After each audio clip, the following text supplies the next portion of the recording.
Hi, hello, welcome to Tanglish, a road to learn English. English எப்படி start பண்ணுறது அப்படிங்கிற சீரீஸில் அடுத்து நம்ம பார்க்க போகிறது spoken English centres. Spoken English அப்படின்னா ஃபர்ஸ்ட் என்னன்னு உங்களுக்கு தெரியுமா? இது வரைக்கும் அதை பற்றி ஏதாவது யோசிச்சிருக்கீங்களா? அதை பற்றின ஏதாவது ஒரு ஐடியா இருக்கா? ஸ்போக்கன் இங்கிலீஷ் அப்படின்னா ஆனால் இருந்தாலும் பல தடவை எல்லா இடத்துலையும் நம்ம பார்க்குறோம். முக்குக்கு முக்கு ஒரு போர்டு வச்சுருக்காங்க, ஒரு ஃப்ளெக்ஸ் வச்சுருக்காங்க, போஸ்ட் விட்டுருக்காங்க. எங்கே பார்த்தாலும் spoken English, spoken English, spoken English. But spoken இங்கிலீஷ்னால் என்னன்னு தெரியுமா நமக்கு? ஸ்போக்கன் இங்கிலீஷ் அப்படிங்கிறது இங்கிலீஷை பேசுகிறதுக்கான ஒரு சென்டர், ஒரு ஆர்கனைசேஷன், ஒரு இன்ஸ்டிடியூஷன். அந்த இடத்துக்கு நீங்கள் போனீங்க அப்படின்னா உங்களை இங்கிலீஷ் பேச வைப்பாங்க. இதுதான் ஸ்போக்கன் இங்கிலீஷ் சென்டர்ஸ். அவங்களோட டியூட்டி அதுதான். அதுக்கு தான் நீங்கள் காசு கட்டி போய் ஜாயின் பண்ண போகிறீங்க, ஆர் பண்ணிகிட்ருக்கீங்க, இல்லாட்டி ஏற்கனவே பண்ணியிருப்பீங்க. ஆனால் அந்த இடத்துல நம்மளால் பேச முடியுதான்னா கம்யூனிகேட் பண்ணிக்க முடியுதா? அந்த இங்கிலீஷ் லாங்குவேஜில் கம்யூனிகேட் பண்ணிக்க முடியுதா? இல்லை அப்படிங்கிறது தான் 100% ஆன்சர். ஸ்போக்கன் இங்கிலீஷ் அப்படிங்கிறது ஒரு பேசுகிறதுக்கான இடமா இருக்கும்போது அந்த இடத்துல பேசுகிறத விட்டுட்டு, பேசுகிறதுக்கான வாய்ப்புகளை விட்டுட்டு, உங்களுக்கு கிராமர் அப்படின்னு சொல்லி டீச் பண்ணி அந்த கிளாஸஸ் ஃபுல்லாக முடிச்சுட்டு ஓகே நீங்கள் ஸ்போக்கன் இங்கிலீஷ் கற்றுக்கிட்டீங்க அப்படின்னு சொல்லி உங்களுக்கு சர்டிஃபிகேட் கொடுத்தீங்கன்னா அந்த சர்டிஃபிகேட் குப்பைக்கு சமம். நீங்கள் 6000, 7000, 8000 ஒரு ஈவன் கம்மியாக கூட இருக்கலாம்.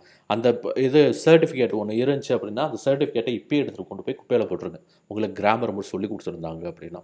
எந்த ஸ்போக்கன் இங்கிலீஷ் சென்டரில் போர்டில் கை வைக்கிறாங்களோ அந்த இடத்துல நீங்கள் எதுவுமே கற்றுக்கலை அப்படிங்கிறது தான் உண்மை.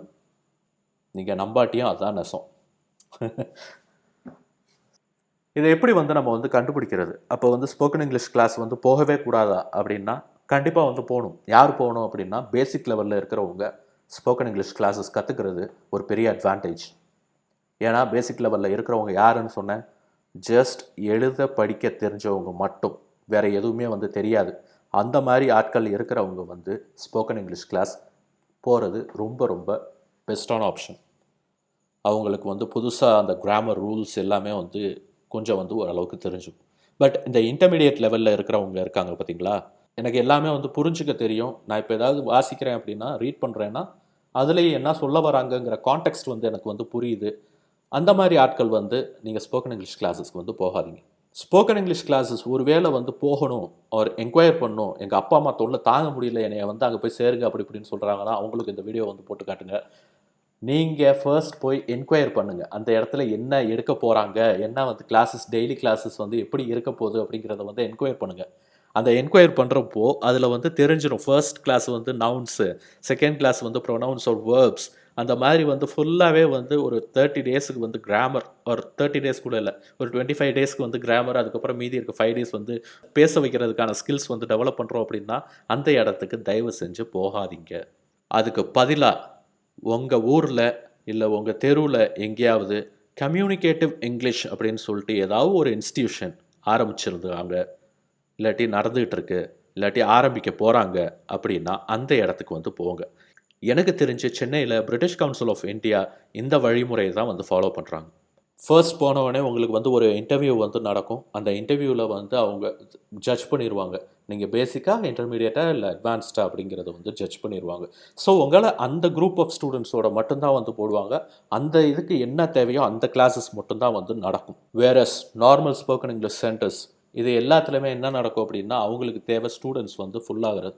ஒரு டீச்சருக்கு இத்தனை ஸ்டூடெண்ட்ஸ் தேவை. ஸோ இத்தனை ஸ்டூடெண்ட்ஸ் எல்லாரையுமே சேர்த்துட்டு அவங்க எந்த லெவலில் இருக்காங்கங்கிறத அவங்களுக்கு தெரியவே தெரியாது. ஒரு மேபி தெரிஞ்சாலும் அவங்க அதை ஹைட் பண்ணிவிட்டு எல்லா ஸ்டூடெண்ட்ஸையும் ஒரே கிளாஸில் கொண்டு போய் அடைச்சிருவாங்க. பேசிக்கும் இருக்கும், இன்டர்மீடியட்டும் இருப்பாங்க, அட்வான்ஸ்டும் இருப்பாங்க. அட்வான்ஸ்டு போகிறவங்க எதுக்காக ஸ்போக்கன் இங்கிலீஷ் கிளாஸ் போகிறாங்க? என்னோட ஃப்ளூயன்ஸி வளர்த்துக்கணும் அப்படின்னு நினைக்கிறவங்க தான் அட்வான்ஸ் லெவல்ஸ். பிகாஸ் அவங்களுக்கு ஆல்ரெடி கிராமர் அண்ட் வொக்காபுலரிஸ் எல்லாமே தெரியும். அவங்களுக்கு போய் திருப்பி நீங்கள் எல்லாருமே ஒரே கிளாஸில் போடுறப்போ அவங்களுக்கு திருப்பி நீங்கள் கிராமர் எடுக்கிறது இட்ஸ் வேஸ்ட் ஆஃப் டைம். நீங்கள் அந்த இடத்துல போய் உட்காருறது. அட்வான்ஸ் லெவலில் இருக்கிறவங்களுக்கு நீங்கள் சொல்லித்தர வேண்டியது ப்ரொனவுன்சியேஷன் அண்ட் எப்படி பேசுகிறது, பேச வைக்கணும் அந்த இடத்துல. அதுதான் அட்வான்ஸ் லெவலுக்கு தேவை. இன்டர்மீடியட் லெவலுக்கும் அதே தான். அவங்களுக்கு எல்லா விஷயமும் புரியும். பட் ஸ்டில் அவங்க பேசுகிறப்ப அவங்களுக்கு சில வொக்காபுலரி ப்ராப்ளம்ஸ் வந்து இருக்கும். அந்த வொக்காபுலரி ப்ராப்ளம்ஸை வந்து தீர்த்து வைக்கிறது தான் இன்டர்மீடியட் குரூப்பில் இருக்க வேலை. பேசிக்கில் இருக்கிறவங்களுக்கு எழுத படிக்க மட்டும்தான் தெரியும். ஸோ அவங்களுக்கு அதை தாண்டி வந்து சில கிராமர்ஸ் எல்லாமே வந்து கொண்டு போய் இது சொல்லிக் கொடுக்கறது தான் அவங்களோட வேலை. இவங்க எல்லாத்தையுமே வந்து ஒரே கிளாஸில் வந்து மிங்கிள் பண்ணோம்னா நீங்கள் யாருமே வந்து உருப்படியாக வந்து கற்றுக்கவே மாட்டீங்க. உங்களுக்கு அதே மாதிரி பேசிக்கில் இருக்கிறவங்களுக்கும் சரி, இன்டர்மீடியட்டில் இருக்கிறவங்களுக்கும் சரி, அந்த அட்வான்ஸ் லெவலில் மெம்பர் வந்து உங்கள் கிளாஸில் இருக்கார் அப்படின்னா உங்களுக்கு ஒரு இன்ஃபீரியாரிட்டி காம்ப்ளெக்ஸ் வரதுக்கான வாய்ப்புகள் ரொம்ப அதிகம். பிகாஸ் நம்ம வந்து பேசுகிறது வந்து எல்லாமே தப்பாயிருமோ, எல்லாரும் சிரிச்சிருவாங்களோ அப்படிங்கிற ஒரு இன்ஃபீரியாரிட்டி காம்ப்ளெக்ஸ் வந்து உங்களுக்குள்ளே டெவலப் ஆக ஆரம்பிச்சிடும். இது உங்கள் குரூப் ஆஃப் மெம்பர்ஸ் மட்டுமே இருக்காங்க அப்படின்னா யாருக்குமே எதுவுமே தெரியாது. நீங்கள் சொல்கிறீங்க அப்படின்னா நீங்கள் தப்பு விட்டீங்கன்னா இன்னொருத்தர் கரெக்ட் பண்ணுவார், இன்னொருத்தர் இந்த மாதிரி இடத்துல வந்து யூஸ் ஆகும். ஸோ ஸ்போக்கன் இங்கிலீஷ் கிளாஸஸ் தயவு செஞ்சு யாருமே வந்து இதுக்கு மேலே வந்து போயிடாதீங்க.